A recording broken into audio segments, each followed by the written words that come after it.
Olá, seja bem-vinda a mais um episódio deste ciclo de conversas relativamente a temas atuais, onde partilhamos experiências e informação sobre algumas temáticas com principal incidência em ciência, gestão e saúde. Hoje connosco temos uma convidada especial. Esteve connosco no nosso terceiro Coffee Talks. Partilhou informação clínica e não só. Temos connosco Joana Monteiro. Bem-vinda. Obrigada. É médica, a terminar o doutoramento relativamente à comunicação em saúde. Joana, começo por te perguntar, quem é Joana Monteiro? Ora, antes de mais, obrigada pelo convite e pela oportunidade de estar aqui. Prazer receber. Quem é Joana Monteiro? É sempre uma pergunta muito difícil, Sim. não é? Falarmos sobre nós próprios. Posso dizer, não é, que sou médica de família, de vocação, portanto acho que isso é grande Essencial. parte do que me define. E sou também estudante de doutoramento, é verdade. E procurei exatamente fazer investigação numa área que me diz muito, que é a área da relação médico-doente e da comunicação clínica. Sou também mãe, sou esposa, sou mulher, não é? Portanto, tento conjugar, não é, todos esses aspectos De vida, sim, e que eu acho que todos eles me enriquecem e me ajudam a ser melhor quem sou. E que não é fácil conciliar essa vida profissional com a vida familiar. E ainda mais naquela temática, que é onde nós estávamos, relativamente à comunicação nos dias de hoje. Nós estamos comunicação com os doentes, com as pessoas, não só quem está doente, mas acima de tudo quem vai usufruindo dos serviços de saúde. Sempre um tema atual, não vamos entrar por aí, não é? Mas ia perguntar à Joana qual era a percepção que nós temos, hoje em dia temos muita informação. Ou seja, nós recebemos muita forma de comunicação em saúde, mas continuamos a precisar de comunicar de pessoa para pessoa. Sem dúvida. Qual é a percepção que temos? Sem dúvida, acho que estamos numa fase, não é, em termos de sociedade, em que estamos rodeados de informação.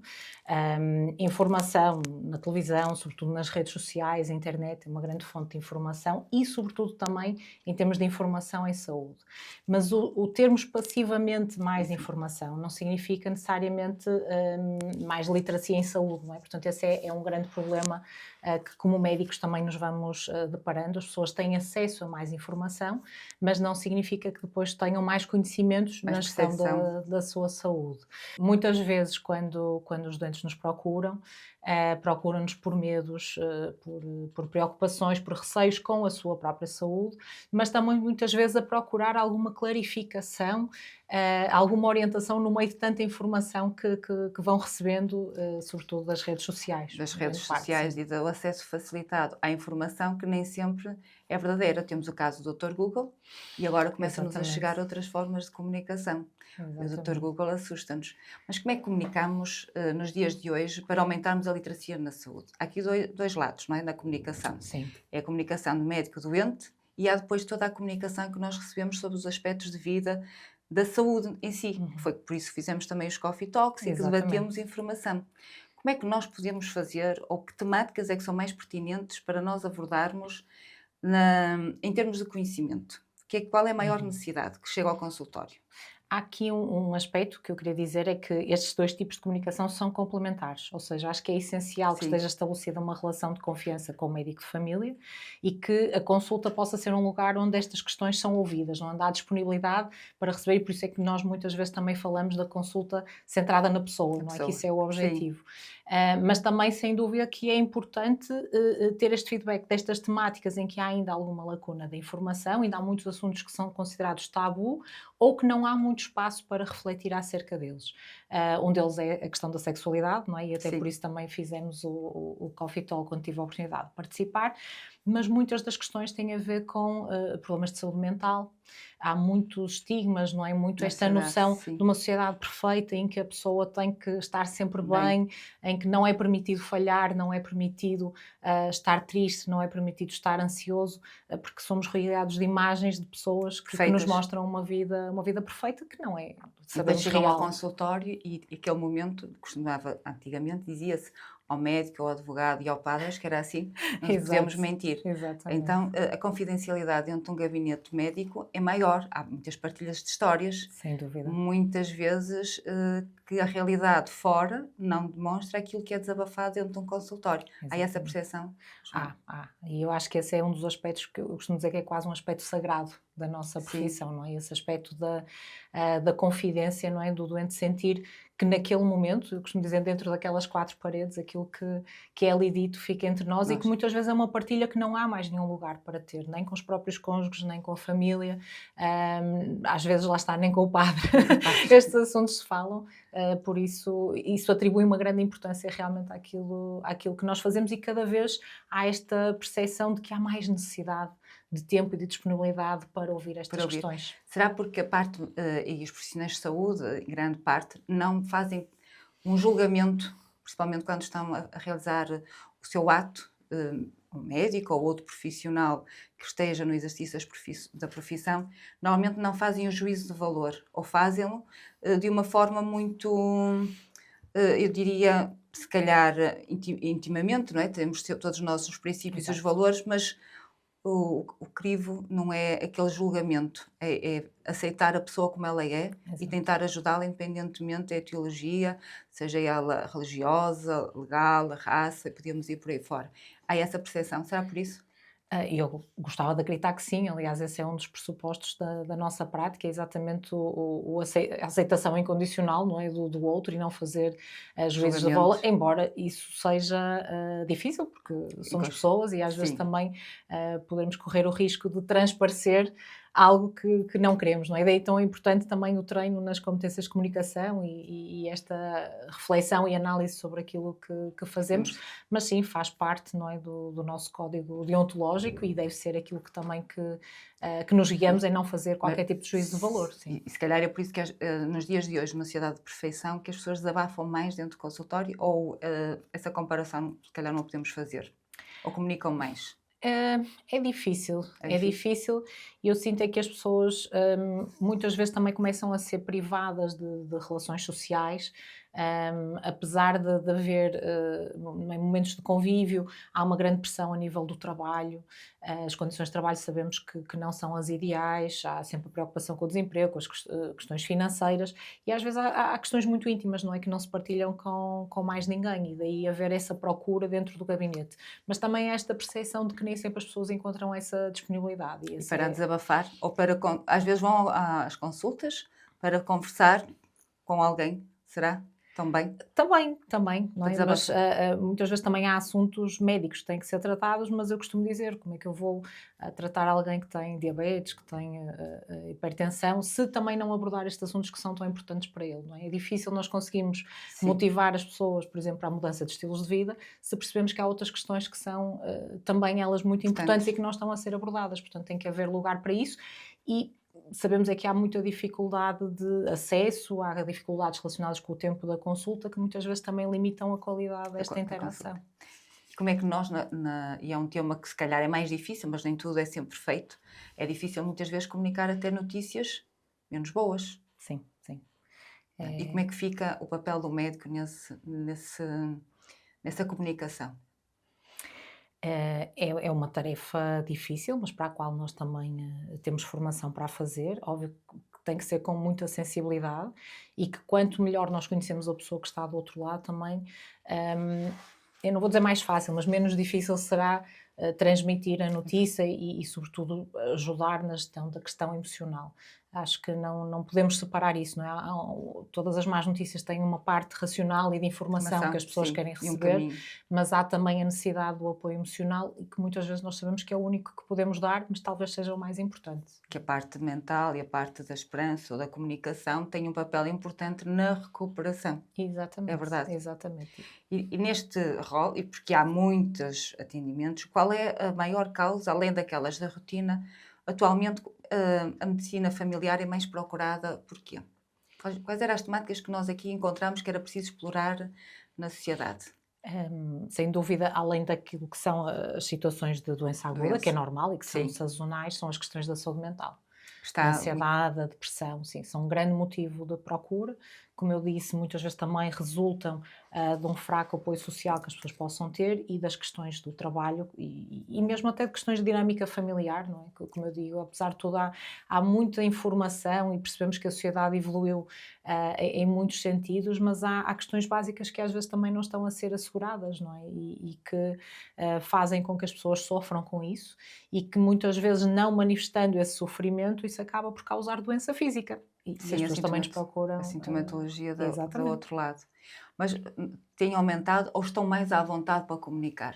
É uma questão que nós É uma temos boa visto, questão. temos estado a ver. Agora, se calhar, as pessoas procuram mais apoio, porque apesar de ainda haver estigma, se calhar ele tem diminuído.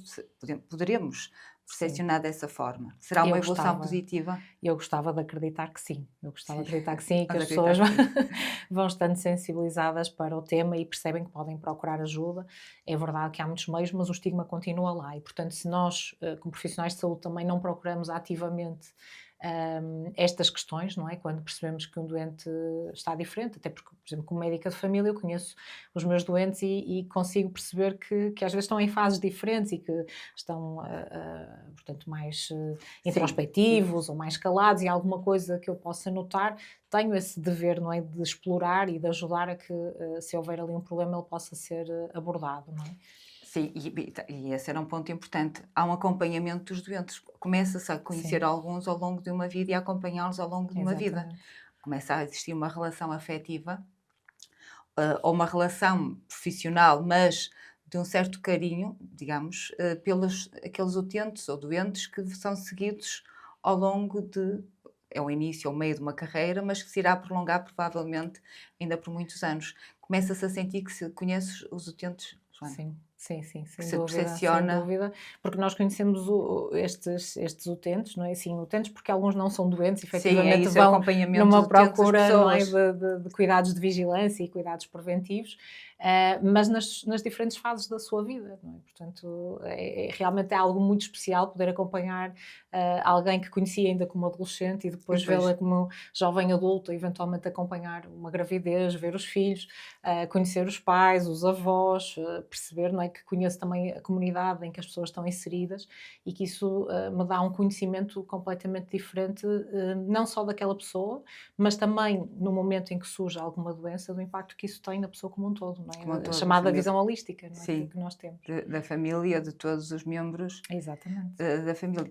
E nesse acompanhamento, porque o médico de família é importante, e é isso que nós também queremos aqui passar para quem nos vai acompanhando, qual é, o que é que nós, como utentes ou como pessoas que devemos ir ao médico, e acho que agora procuramos mais, como no início, o médico, o que é que nós podemos esperar do nosso médico de família? Em que pontos importantes, ou além da consulta da rotina, quando é que devemos procurar essa informação e esse apoio junto do nosso médico? Nas vacinas, nos Uhum. rastreios e de uma forma de vigilância preventiva? Como é que podemos dizer?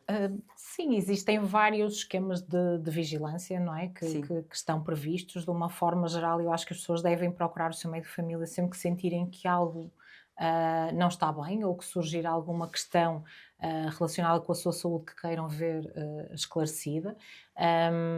Obviamente que isto depois. Pronto, também há limitações em termos de sim, agendamento que podem dificultar. Mas a questão da vacinação, sem dúvida, que é uma questão importante. Os rastreios, e aqui, sobretudo, os rastreios oncológicos, não é?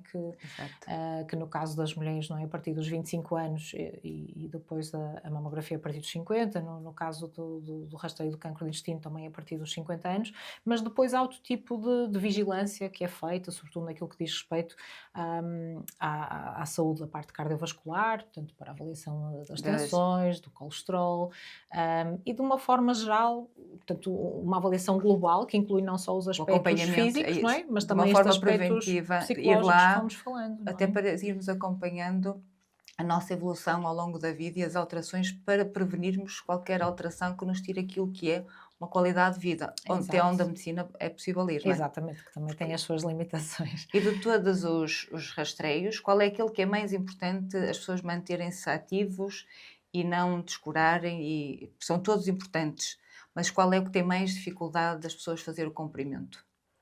Será Hum, é ainda a assim, colonoscopia?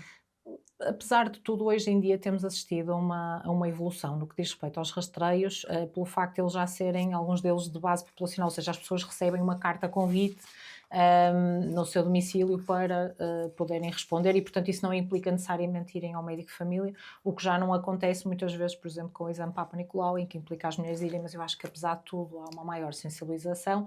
Aquilo que nós, como médicos de família, sentimos mais dificuldade, sem dúvida, não é tanto a questão dos rastreios oncológicos, mas sim as medidas de estilo de vida, não é? A alimentação saudável, a prática desportiva, não é? O controle do peso, os cuidados alimentares, são sempre temas que nós batalhamos muito, não é? Na nossa consulta, mas que, na verdade, eu acho que muitas vezes as pessoas não têm noção do quão importantes eles são em termos de prevenção, não só em termos cardiovascular, mas mesmo das próprias doenças oncológicas, não é? Está provado e que é fundamental. Ele hoje, coincidência, hoje, no dia em que estamos a gravar este episódio, não é o dia em que vai para o ar, mas saiu um estudo de que a alimentação está a ter um impacto maior do que o tabaco nas doenças e na saúde das pessoas.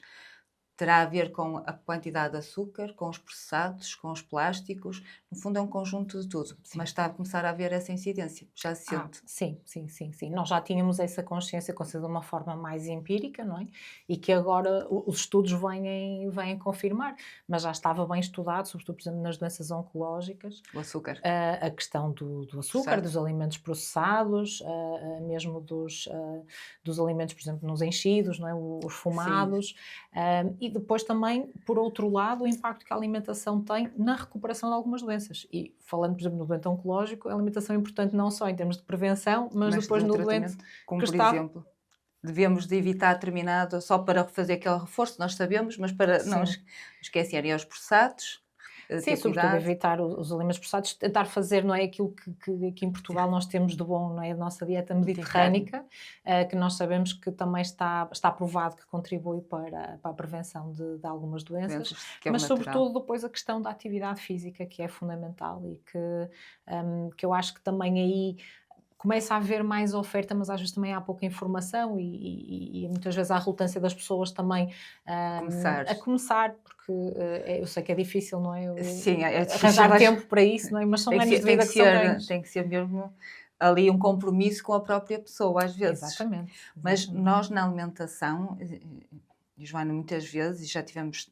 noutras alturas conversas, em que nós também há tanta informação e há tanta coisa que não podemos ou não devemos comer, ou há tanta informação contraditória, e voltamos ao início da nossa conversa, que é a comunicação. Estamos numa fase sem glúten, sem lactose, sem conservantes, sem outro tipo de aditivos e produtos químicos, que muitas vezes as pessoas têm dificuldade até na escolha daquilo onde de se alimentar. Embora continuamos então na base que é da natureza para a mesa, também foi um dos nossos... foi um slogan, não é? Slogan, da natureza para a mesa. Porque também existe isso na comunicação. Não haverá excesso às vezes de comunicação, conforme determinadas temáticas que muitas vezes não coincidem. Que será? Não diria que é um excesso de comunicação. Acho que realmente há pessoas que têm uma indicação por problemas de saúde, não é? De fazer determinadas restrições alimentares, não é? E aí acredito que o acompanhamento por um profissional, não é? Um nutricionista, seja fundamental, exatamente para conhecer as suas opções. No geral, não há nenhuma indicação para que as pessoas não possam fazer uma alimentação diversificada. Houve muito em tempos esta questão do glúten, não é? De ser trabalhado, mas sabemos que realmente as pessoas que têm doença celíaca devem evitar o glúten, até prova em contrário, todas as pessoas deverão, não é, ter uma alimentação diversificada, mesmo que isso também inclua alimentos com glúten, a lactose a mesma coisa. Sabemos que há algumas situações que podem dar intolerâncias, que são intolerâncias temporárias, porque há uma inflamação do estômago, mas que não significa que a pessoa vá ser intolerante toda a vida, não é? Isso tem tratamento. Agora, acho que nós também devemos ser conhecedores do nosso corpo, não é? Identificarmos que se há algum tipo de alimentos que não nos está a deixar sentir bem, ou sentimos que há algo de diferente em relação à parte digestiva, também pode ser um motivo para procurarmos o nosso médico. Em relação à questão da comunicação e destas dietas, É verdade que há para todos os gostos, não Sim, é? é E às vezes é mais fácil acreditar que seguir um modelo muito rígido, não é? Vai-nos, no fundo, aumentar a confiança que vamos conseguir mudar ou perder peso ou ter algum ganho. Mas na verdade também temos que ser criteriosos, não é? Com os escolher. modelos que seguimos e quem é que os está a recomendar. E normalmente, se uma solução é boa para todos, é porque com certeza não é assim tão boa. Portanto, mais uma Pode, vez, sim, se houver dúvidas, acho que o aconselhamento deve ser profissional. sempre feito por profissionais. Sim, Sim. ou nós temos que somos seres individuais e isso faz lembrar que se falava muito também, que era aquela questão que faz bem à vizinha pode não fazer a nós. Exatamente, É exatamente. como aquele comprimido que muitas vezes, e se calhar no consultório, acontece no médico de família, que é: eu tomo um comprimido branco, ou tomo um comprimido que a minha vizinha tomou, ou a minha amiga e fez-lhe bem, eu também quero. Ainda acontece? Ainda acontece, ainda acontece. Acontece menos, Ainda mas vai acontecendo. E eu percebo porque as pessoas muitas vezes procuram uma resposta ou têm um problema que não conseguem resolver, e no fundo também querem acreditar que o que resultou para alguém que eles conhecem também possa resultar para resultar para eles. si. Mas eu mesmo assim eu prefiro que os doentes tragam essas questões e me questionem diretamente a mim e Exatamente. que eu possa ser, não é, o agente neste aconselhamento. E muitas vezes De- é verdade, há tratamentos que também se podem aplicar, mas é uma decisão Que deve ser individual e que deve ser entre, feita na entre o consulta. profissional de saúde, entre o médico e o utente, que é, no fundo, como as dietas, é nós não pegarmos nesta informação toda e autoconhecermos fisicamente também, para podermos ver aquilo que nos faz melhor. E o médico vai nos indicar relativamente ao nosso histórico. Exatamente. É isso, não é? Nesta parte da comunicação e na parte da relação do médico e do utente, há mais as mulheres ou há mais homens que vão à consulta? Como é que estamos? Hum, Estamos igual, equiparados agora? eu acho que começa a haver abertura para falarmos de uma forma equiparada. Acho que há aqui também algumas questões de género, ou seja, ainda Sim, sentimos isso, não é? Às vezes alguma relutância de alguns homens em falar, pronto, no meu caso sou médica de como é família, mulher, médico, não é? E pode haver alguma relutância, mas que a minha experiência é que normalmente isso pode ser colmatado, ou seja, quando há um à vontade para falar destas sim, questões, as pessoas normalmente aderem e depois até, eu costumo dizer, às vezes abre-se uma caixa de Pandora e a pessoa percebe que que pode com aquele confiar. médico pode confiar e vai falando dos assuntos.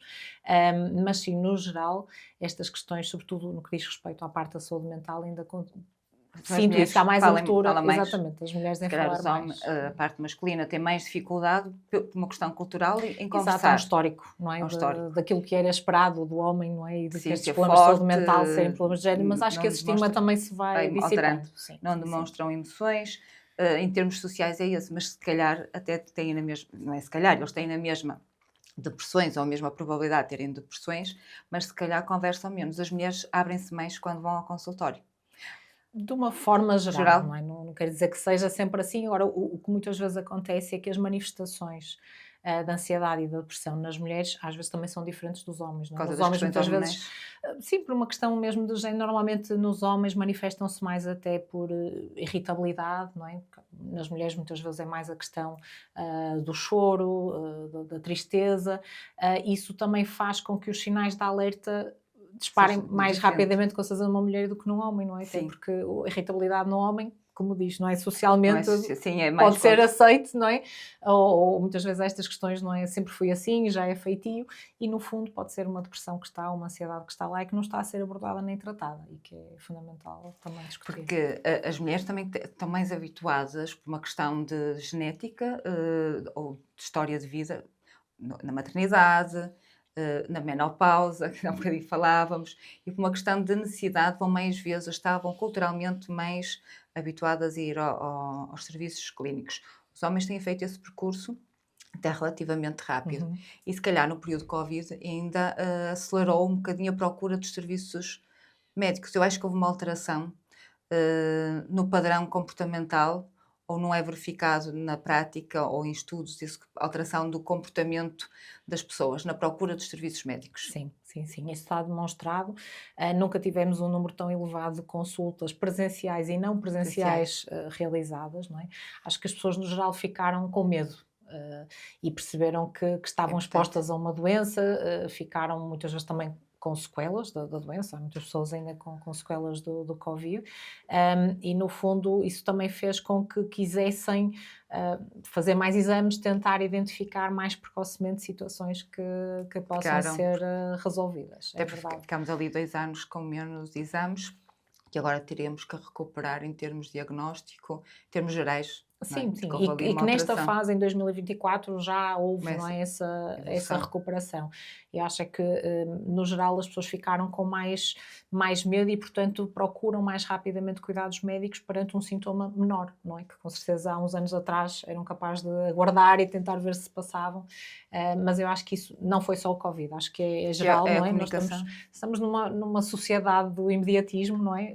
Antigamente se queríamos fazer um trabalho e procurar uma informação, íamos à biblioteca ou procurávamos Sim, uma enciclopédia, hoje em dia temos um telemóvel que nos dá a informação. informação. E eu acho que com a saúde, esta necessidade de uma rapidez, não é? De uma Resposta. resposta, também se tem vindo a agravar, mas a verdade é que infelizmente nem sempre temos respostas rápidas para dar, não só numa questão de acessibilidade, não é? Porque as próprias doenças às vezes precisam de tempo para se manifestar Sim. e para nós conseguirmos fazer os diagnósticos e dar as respostas. E agora, no seguimento da nossa conversa, existe uma maior proximidade, se calhar, e, mesmo no Covid ou com a nova geração, e entre aquilo que é um profissional de saúde e um cidadão, ou um utente, ou um doente, como nós possamos aqui abordar. Existe uma relação mais próxima, é mais fácil conhecer, e se calhar é mais fácil essa comunicação e ir fazendo esse caminho e procurar mais ajuda. Também pode ser por aí, porque tornou-se uma relação mais próxima e não tão distante como Uhum. anteriormente ou há algumas décadas atrás. Pode ser uma explicação. Será, Joana? Sim, também. Não tenho a certeza se será só isso, mas é verdade, não é? Sobretudo no que diz respeito à profissão médica, quer dizer, já não há aquela assimetria, aquele distanciamento Sim, que havia em tempos. A questão é que muitas vezes também a percepção que nós temos é que há muitos assuntos que nos são trazidos à consulta e que nós recebemos e percebemos a importância e o impacto que têm na vida das pessoas, mas que nem sempre são assuntos médicos, não é? São questões que sim. estão relacionadas com a parte social, lá está, com questões laborais, com questões familiares e que as pessoas não têm outro tipo de respostas. Portanto, eu quase que me atrevo a dizer que houve uma melhoria da relação com o médico, mas também há carência de outros profissionais De outras de áreas outras para. áreas que também possam O, complementar este. o trabalho tem muito impacto. É verdade, é verdade. É verdade. O trabalho tem, sem dúvida, em termos de não Está só a da ter parte muito. de saúde física, não é? Portanto, das lesões da doença profissional, que nós Sim, sabemos, sim, mas mas muito também na está a mexer questão da muito. saúde mental, sim. Está Sim, a sim. mexer mais, se calhar? Poderíamos dizer isso ou não temos dados? Não lhe consigo precisar se está a Mas mexer mais do que ao que mexia, até porque nós também mudamos o padrão de trabalho que tínhamos em Portugal, não é? sim, Portanto, já não somos tão tão manual. fabris, não é? Aquele trabalho manual como existiria há algumas gerações atrás. Por isso é que eu digo, não sei se é mais, não é? Mas tem um impacto com certeza diferente e as questões financeiras têm um impacto grande Muito grande. Pois também tem. na saúde da população. Nas conversas que temos tido e neste grupo de população que procura, há mais a terceira idade. Os séniores Uhum. querem ficar ativos, procuram mais, se calhar, vitaminas, suplementação, medicação para continuarem aquilo que é um estilo de vida mais ativo na nossa Uhum. sociedade e, ao mesmo tempo, temos o reverso, que é esta parte mental e as doenças que nos vão afetando na terceira idade. Verificamos isso? Ou nem por isso? Verificamos um aumento das demências na terceira idade? É assim, a questão do envelhecimento da população, não é, também traz esse desafio, ou Sim, seja, as pessoas vivem mais anos, não é? E o que está provado aqui em Portugal, até com estudos recentes, é que as pessoas vivem mais anos, não vivem necessariamente com mais com a qualidade de idade. vida. Portanto, na nossa consulta nós vemos situações muito diferentes. Vemos realmente pessoas idosas que têm excelente estado geral, querem continuar ativas, praticam exercício físico, Físico. têm cuidados e até conseguem ter as suas doenças crónicas perfeitamente controladas, mas também ainda vemos uma grande parte da população que está realmente envelhecida e com pouca qualidade e com doenças descontroladas e com isolamento, que Solidão. depois da reforma acabam por também não ter outra ocupação, as questões das famílias, não é? Das novas dinâmicas familiares também muitas vezes acabam por alterar, nem sempre o facto dos filhos estarem próximos significa que as pessoas tenham cuidado e carinho e suporte, mas acho que é uma preocupação crescente que temos que ter como sociedade e como médicos, não é? Em termos do apoio que damos a esta parte da população, sim, que é crescente, não é? Que é crescente e que se calhar ainda tem muitos inputs para dar e muitas vezes o não preparar a aposentação, mas isso levava-nos para outro caminho da conversa ou a reforma. Em termos de atividade, leva muitas vezes a um estado emocional que se calhar se vai alterar. Sim. Porque Há passa uma perda de um propósito, não é? E de uma atividade que era diária e que passa a ser uma atividade às vezes com menos significado ou com menos sentido. Sem horários, sem rotinas e que se calhar até têm saudades dos problemas que eles tinham no trabalho, mas que depois devem dizer falta-me aqui uma rotina de vida e um propósito. É verdade. Que nos leva para outros lados. Muito obrigada, Joana. Nada, foi um prazer estar aqui. Pela presença. Só uma pergunta, qual era o último conselho que daríamos aos utentes todos? Acho que o conselho é apostarem na relação de confiança com o médico de família e sentirem essa vontade para falar dos problemas que os preocupam e, acima de tudo, é o conselho de qualquer médico de família, que é tentar levar um estilo de vida o mais saudável possível, porque o ditado ainda é válido, prevenir é melhor que remediar. Obrigada, foi um prazer ter-te. Obrigada. Obrigada, espero que tenham gostado de mais um episódio. Até breve.